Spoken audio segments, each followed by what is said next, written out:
A palavra dízimo encontrado pela primeira vez na Bíblia em Gênesis 14, significa colheita, ou cefa, que foi uma atitude voluntária, quando depois de uma guerra, Abrão ofereceu a um sacerdote chamado Melquisedeque, Jacó, seu neto, também comprometeu-se voluntariamente a dar dízimos. Esse dízimo nunca foi dinheiro e sim cereais, sendo este totalmente diferente do preceito religioso estabelecido na ordem levítica da lei de Moisés, que pela sua lei o dízimo significa a 10ª parte de algo, paga voluntariamente ou através de taxa ou imposto, para ajudar organizações religiosas judaicas segundo a lei de Moisés. Levítico 27, 30, 32, Malaquias 13:10, Hebreus 7:5.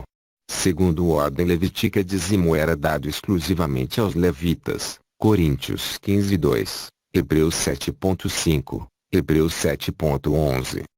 Seu início se deu porque dentre as 12 tribos de Israel, a mais pobre era a tribo de Levi. Então as tribos mais prósperas deveriam repartir mantimentos com a tribo menos favorecida, justamente porque elas tinham colheitas em abundância e não necessitavam de tantos mantimentos. Guardar tudo para elas mesmas significaria acumular tesouro, que é terminantemente proibido por Deus. A tribo de Levi, por sua vez, também ofertava a viúvas, órfãos e necessitados, resultados da pesquisa. Deuteronômio 26:12, repartiam com os estrangeiros, já que Israel no passado também já foi estrangeira, significando assim amor ao próximo. Lá, benção era chuva para a colheita, maldição era seca, o devorador eram os gafanhotos. Tudo isso definitivamente nada tem a ver. A associação do devorador com o demônio, nem benção com prosperidade financeira, como ensina o sistema religioso de hoje. Em toda a Bíblia não existe uma única citação que ampare essa afirmação. Segundo a lei, apenas os levitas poderiam recolher o dízimo.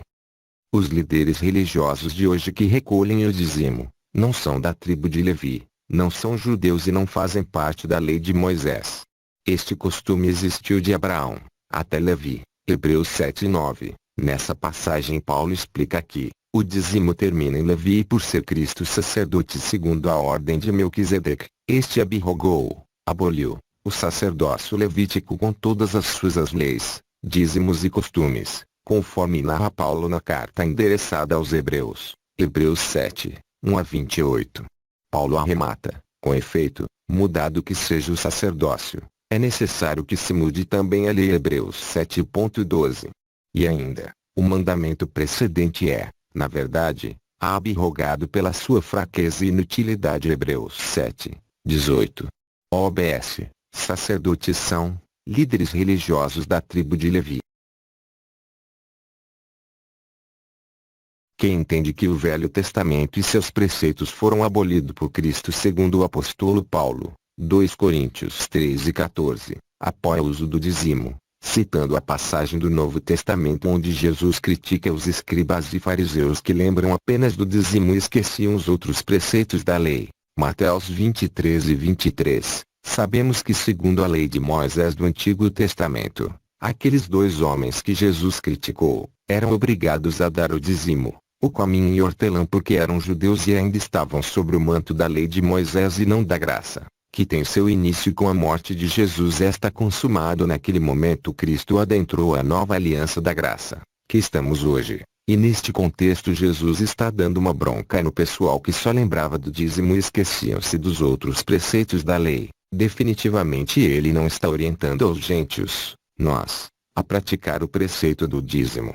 Cristo e seus discípulos jamais orientaram, permanecêssemos no preceito do dízimo. Das coisas do dízimo, a única que Jesus preservou é a caridade, ajudar o necessitado, ou seja, ofertar ao próximo. Isaías 1:17, Tiago 1:27. Nos devemos sim atender a viúvo, o órfão e o necessitado. Não é fazer o líder ter esta responsabilidade dando para ele dar, é você. Isso é pessoal, é de cada um, é um hábito que devemos ter. Concluímos então que o dízimo não é desse tempo, não, e para os gentios o líder que recebe não é da tribo de Levi. Permanecer no preceito da lei é o mesmo que negar o sacrifício da cruz de Cristo, que segundo a própria lei, seria abolida, na vinda do Salvador Messias. Permanecer no preceito da lei é o mesmo que negar a Cristo, sendo estes o anticristo. O dízimo pode ser colhido de acordo com a palavra do homem, mas não de acordo com a Escritura no Novo Testamento, não de acordo com Jesus.